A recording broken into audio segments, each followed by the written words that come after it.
Hi friends, Ayyanar துணையில் நாளைக்கு என்ன நடக்க போகுதுன்னு பார்க்கலாம். வாங்க வீடியோக்குள்ளே போகலாம். சோழனு நிலாவும் இன்டர்வியூக்கு போயிட்டு அங்கே இன்டர்வியூ நடக்காதனால சோர்ந்து போய் திரும்பி வந்துடுறாங்க. வந்து வீட்டில் நிலா சோகமாகவே இருக்காங்க. சேரன்கிட்ட பல்லவன்கிட்டையும் சொல்லி புலம்பிகிட்டு இருக்காங்க. இப்படி ஆயிடுச்சே, நான் எவ்வளோ ஆசையாக போனேன்னு தெரியுமா?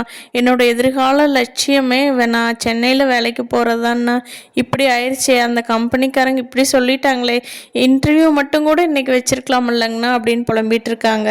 இதை கேட்டுட்டு இருந்த சேரனுக்கு மனசே கேட்கல. நம்ம எப்போ நிலா கிட்ட உண்மையை சொல்லிடலாம், சோழன் சொல்கிற பொய்க்கெல்லாம் நம்மளும் தலையாட்டிகிட்டு இருக்க வேண்டாம், நிலாவை பார்த்தா நல்ல பொண்ணாக தெரியுதுன்னு சொல்லி, அம்மா நான் ஆர்கிடெக்டர் இல்லைம்மா, சோழன் உங்கள்கிட்ட பொய் சொல்லியிருக்காமா அப்படின்னு சொல்கிறாங்க. நிலாவுக்கு அதை கேட்டோடனே ரொம்ப ஷாக் ஆயிடுது. சோழன் கிட்ட நிலா கேட்குறாங்க, ஏன் இப்படி பொய் சொன்னீங்க? உங்கள் அண்ணா மேஸ்திரியாக இருக்கிறாருன்னு என்கிட்ட உண்மையவே சொல்லியிருக்கலாமே, ஏன் இப்படி பொய் சொன்னீங்க? உங்கள் மேலே இருந்த ரெஸ்பெக்டே எனக்கு போச்சு சோழன். என்னை கல்யாணம் பண்ணி கூட்டிகிட்டு வர்றப்போ உங்கள் மேலே இருந்த நம்பிக்கை எனக்கு எவ்வளோ இருந்துச்சு தெரியுமா?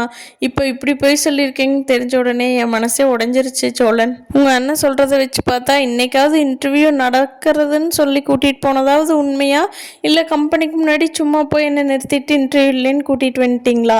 சொல்லுங்கள் சோழன், ஏன் நீங்கள் எங்கிட்ட இப்படி பொய் சொல்லணும்னு என்ன அவசியம் இருக்குது? சோழன் அதுக்கும் உண்மையை சொல்லுவாரா இல்லை பொய் சொல்லி சமாளிப்பாரான்னு இனி வர்ற நாட்களில் பார்க்கலாம். கார்த்திகாவுக்கு சேரன் நைட்டு எடுத்து கொடுத்துட்டாருன்னு கார்த்திகாவுக்கு ரொம்ப அவ்வளோ சந்தோஷம். அவங்க அம்மா கேட்டப்போ கூட பொய் சொல்லிட்டு சேரன் மாமா தான் கொடுத்தாங்கன்னு சொல்லாமல் அவங்க அவ்வளோ சந்தோஷமும் போட்டுட்ருக்காங்க. கார்த்திகாவுக்கு அவங்க அம்மா இன்னொரு கல்யாணம் ரெடி பண்ணுறாங்க. பார்க்கலாம் கார்த்திகா சேரன் கல்யாணம் பண்ணிக்குவாங்களாங்கிறத.